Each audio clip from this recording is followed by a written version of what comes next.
Yo, what's up mga pageant panays sa ating mga lovely listeners? Welcome to the Pageant Passion Podcast, Crowning Conversation. This is your ultimate podcast for all things pageantry. Again, my name is Carl Loyola, kaut-utang dila or kakwentuhan through the glamorous world of this industry. And today, we have an exciting episode lined up for you. Siyempre pa si TikTok Pageant Guru, Carl Loyola. And I'm your TikTok Pageant Guru, TikTok Pageant Guru, TikTok Pageant Guru, Carl Loyola.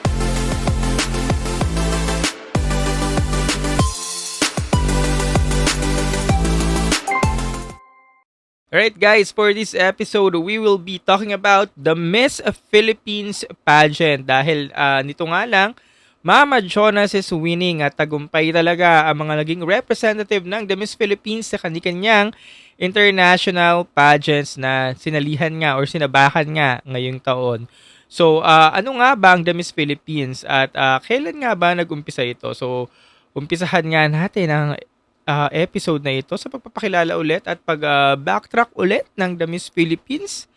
Ayan, backtrack ulit natin siya. So, yung The Miss Philippines, pinakilala siya noong 2023 last year. So, kung naalala nyo, nag-create ng backlash or ng kritisismo ang The Miss Philippines dahil nga nung finals, maraming na-underwhelm sa production nito, di ba? Naalala nyo ba yung Black Cortina noon na talaga namang inokray ng mga pageant fans? Grabe talaga mga pageant fans, no?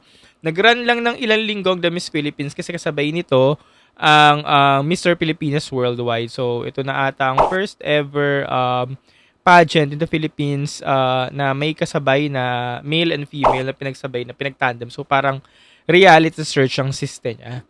So, yun nga, yung The Miss Philippines or TMP, yun, beauty pageant siya, and a cultural and heritage organization na sineselect nga yung Philippine official representative sa Miss Supranational, Miss Charm, Miss Asia Pacific, Miss Aura International, and then Eco International, and then lately, nadagdag na nga yung Cosmo, nito lang, nung May.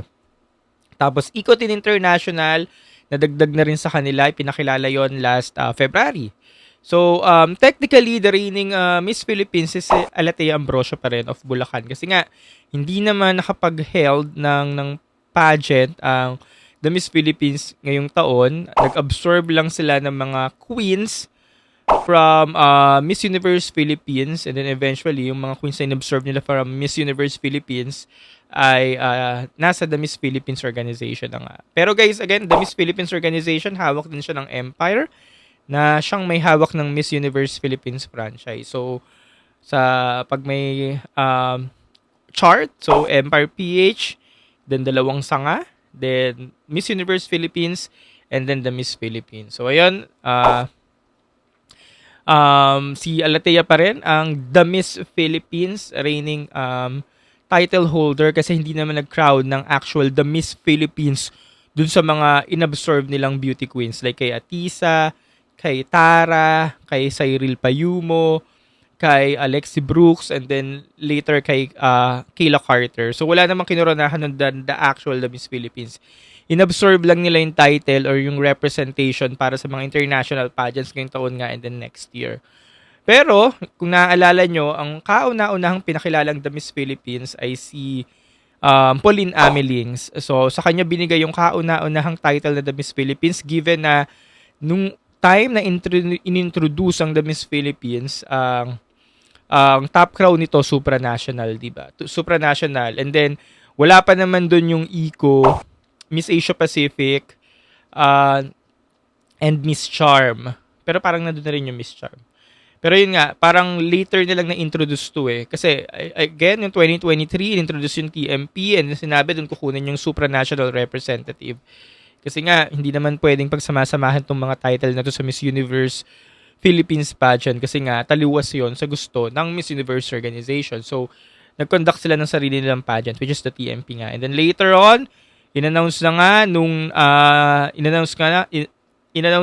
TMP na nakuha na nga nila yung iba pang franchise kagaya ng Eco International at Eco Teens International na galing ang ALV Circle of Pageants, no? So, itong pageants na to, package to, galing kay Sir Arnold. So, nagulat tayo early this year, 2023. Or, later on 2023, later months, last quarter ng 2023, nagulat tayo na nasa kanila nga yung Eco International na galing ALV. Same with Aura International. And yung Miss Charm, nasa kanila naman kasi talaga yan. So ayun, nagulat tayo no, na nasa kanila na pala tong franchise na to. Hanggang sa in-announce nga nila early this year, noong February, na ang magiging representative na nga ng mga respective international pageants na to ay si sa Eco International nga si Chantal, sa Aura International si Isa, sa Asia Pacific si Blessa, at sa Eco Teen si Hana Uyan. So yun na nga, natuloy na yung mga international pageants ng mga beauty queens na ito. So unahin na muna natin si Chantal na lumaban. Siya ang kauna-unahang TMP delegate na lumaban sa international pageant this year. Lumaban nga siya sa Eco International. So again, ang placement natin dito ay kung hindi tayo winner, runner-up tayo. So nakakuha siya ng first runner-up. At si Chantal Elise Schmidt, kung natatandaan, siya ang inaay ng napakarami sa supranational crown noon last year. Pero hindi nga sa kanya binigay yung supranational crown, or even hindi nga siya yung tinanghal na Miss Philippines. Nandun lang siya sa choices, sa pinagpilian. Pero syempre, hindi naman sa atin lihim na kung sino nga yung makukoronahang The Miss Philippines, siya yung makakakuha ng supranational representation. Ang sabi pa noon, si TMP winner ay pwedeng mamili ng pageant na sasabakan niya. Pero syempre, kung ako sa TMP, pipiliin ko na talaga si supranational. Yun nga, yun nangyari kay Alatea. So, ayun. Si Chantal, siya na yung pinadala sa Eco International. And then, eventually, nakuha naman niya yung first runner-up finish. At isa nga si Chantal sa nakakuha ng pinakamataas na placement sa lahat ng pinadala ng mga TMP queens or ng TMP organization so far. So far pa lang, siya pa lang may pinakamataas. Kasi may inaantay pa tayong isa pang TMP queens na i-mention nga natin mamaya. Alright, so on July naman, pinadala na ang TMP winner na si Alatea Ambrosio. Pinadala siya sa Poland at isa sa pinakamahirap na pageant nga to at pinakamahirap mapanalunan kasi since nag-emerge victorious si Mutia dito ng 2013, napakailap na sa atin ang corona ng supranational. Madalas nagsisemis na lang tayo. Last year, malapit na. Nag-first runner-up si Paulina Melings pero kinulang pa. So, napakailap talaga sa atin ng supranational. So, ito yung isa sa mga coronang mahirap mapanalunan.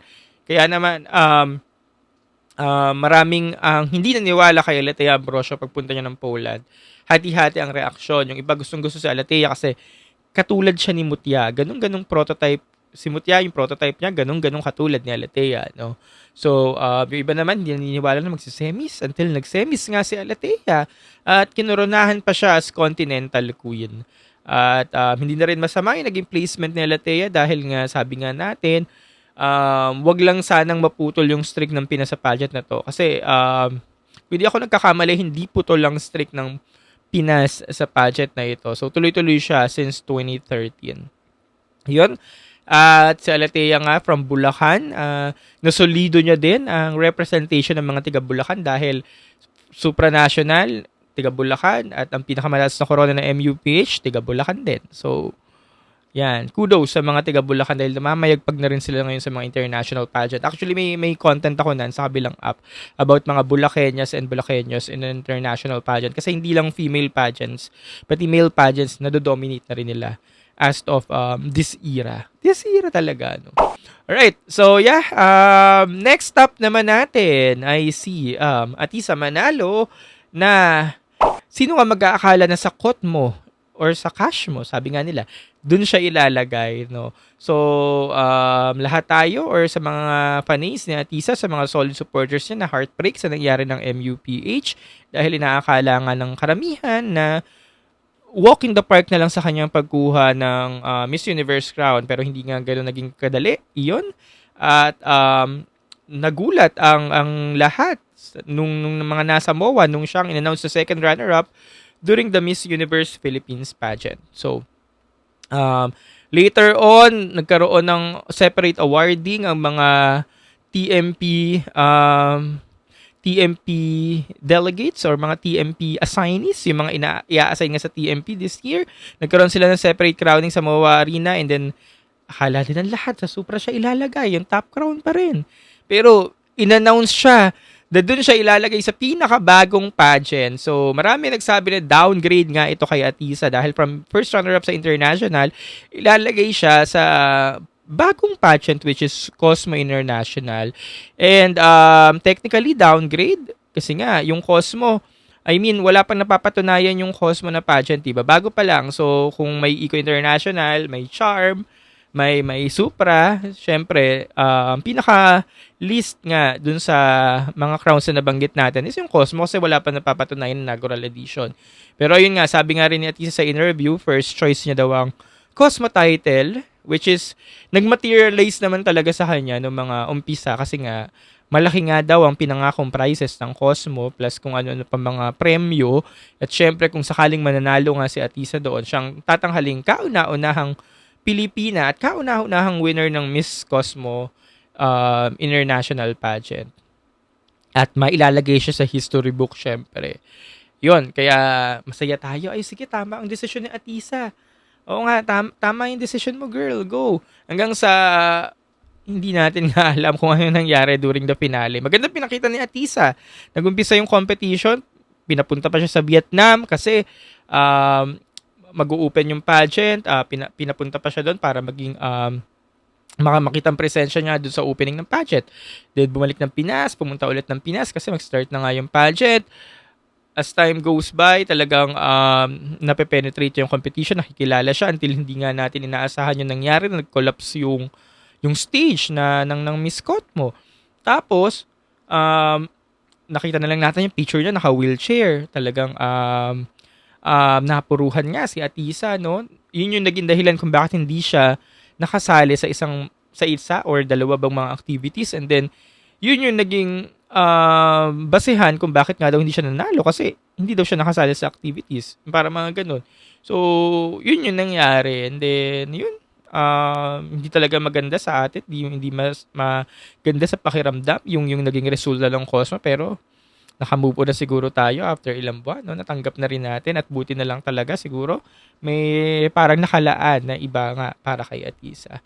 Pero yun, sa lahat ng mga pinadalangan natin sa international pageants na galing TMP, si Atisa nga yung nakakuha ng pinakamababang placement, which is nag-top 10 nga lang or sabihin natin top 6, top 7. So yeah, but still kudos kay Atisa dahil ginawa niya talagang lahat, nilaban niya tayo at hindi lang talaga bet ng organization, pero walang mali sa naging fight ni Atisa noon. So yeah. Sinundan naman siya ni Blesa Figueroa, ilang araw lang, 2 araw lang, Asia Pacific naman. So si Blesa naman, yung nagko-compete naman siya sa The Miss Philippines, hindi siya talk of the town, parang walang hype yung candidacy niya. Galing siyang Filipino community, Northern California yung kanyang representation. So, pero lumaban talaga si Blesa, sin talagang nilaban niya. Pinay na pinay, parang mulan ang atake, chinita. So, nilaban niya talaga ang The Miss Philippines noon, lumaban siya noon, kaya nakakuha siya ng isang spot sa top 4 during the finale.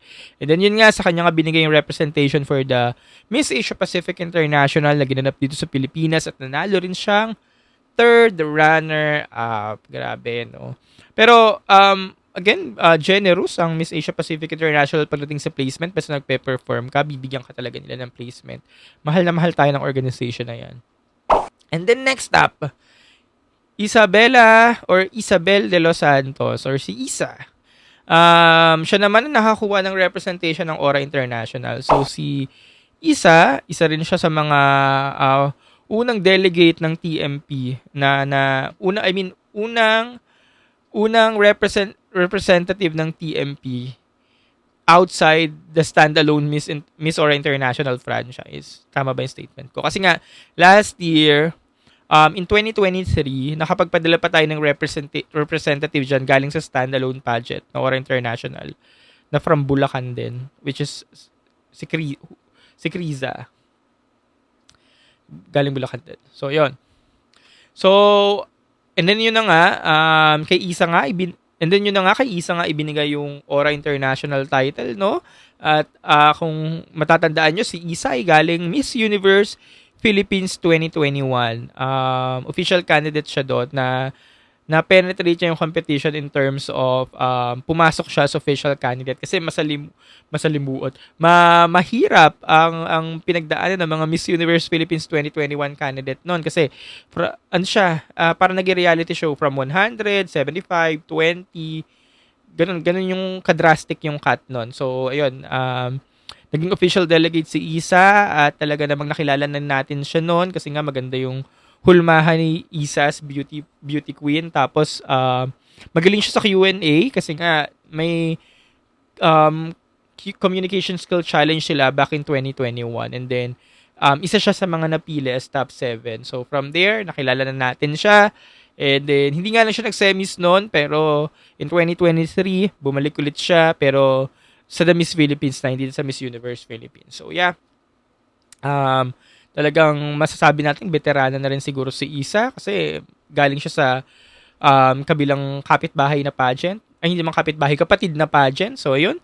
Kaya naman pagpunta niya ng Aura International sa Turkey, yun, easy na lang sa kanya ang pag-slay or pagkuha ng first runner-up crown. And then, last day ng Oktubre, Raven Doctor naman, Miss Eco Teens International, third runner-up. Yun.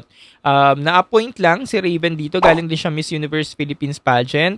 So, may K naman ma-appoint si Raven kasi nga, isa siya sa mga semis during the Miss Universe Philippines. And then, yung eligibility naman ng mga appointees or yung mga ma-appoint nga is basta mag-semis ka nga sa Miss Universe Philippines noon, pwede ka na ma-appoint. Tsaka kasi yung age din ni Raven, which is teens nga, yun yung kailangan sa Miss Eco Teens. Yun yung kailangan sa Miss Eco Teens. Kaya naman, siya talaga yung may K ma-appoint noon. So, ano ba nangyari kay Hana Uyan? Ang balita, nag-resign si Hana Uyan. Pinakilala si Hana Uyan nung February during the press presentation din ng Miss Universe Philippines. So, yun. Nandun siya nung araw na yon. Na siya na nga ang ma-appoint as Eco Teens. And then, yung mga later this year, nagbalita na lang or lumabas na lang balita na nag-resign na nga ang Hana. Kaya naman, ayun, bigla na lang naglabas ng siyang TMP. Pinost na lang sa IG nila na si Raven Doctor na nga ang lalaban si Egypt. At yun yung katapusan ng Oktubre, nakita na lang natin siya as third runner-up. So, napakahusay. Maraming clamor kay Raven na lumaban pa for MGI. Kasi MGI nga daw ang prototype kasi napakatangkad na bata, no? Amazona, ang hahaba ng mga galamay. Pero marami rin naman ang sinasabi ng ilan na hati-hati pa rin naman ang reaksyon na magpahinga muna. Kailangan mo na maging matured. Ayan, konti pang maturity. Hindi naman natin sinasabing hindi matured si Raven, pero ayun nga, pahinog lang ng bongga para naman pagdating sa MGI, talagang ready na. Or kung gusto mo bumalik ng Miss Universe Philippines, ready na. Dahil nga malayo pa rin ang mararating ng babaeng ito sa pageantry. 18 or 19 lang to. So, marami pang kakaining bigas. Ang dami pang pwedeng mangyari. So, ayun. Good job, Raven, for the third runner-up sa Miss Eco Teens. And, yun na nga. Kanina si Isa nag-first runner-up. Si Chantal nag-first runner-up din. So far, sila ang nakakuha ng mataas na placement sa lahat ng mga TMP Queens ngayong taon. Pero so far pa lang yun dahil si Kayla, nakakaalis lang 2 days ago, nasa Vietnam na. Yun nga, siya ang kahuli-huli ang Philippine delegate na lalaban sa isang international pageant at ang kahuli-huli ang Philippine delegate mula sa TMP nalalaban nga sa international pageant.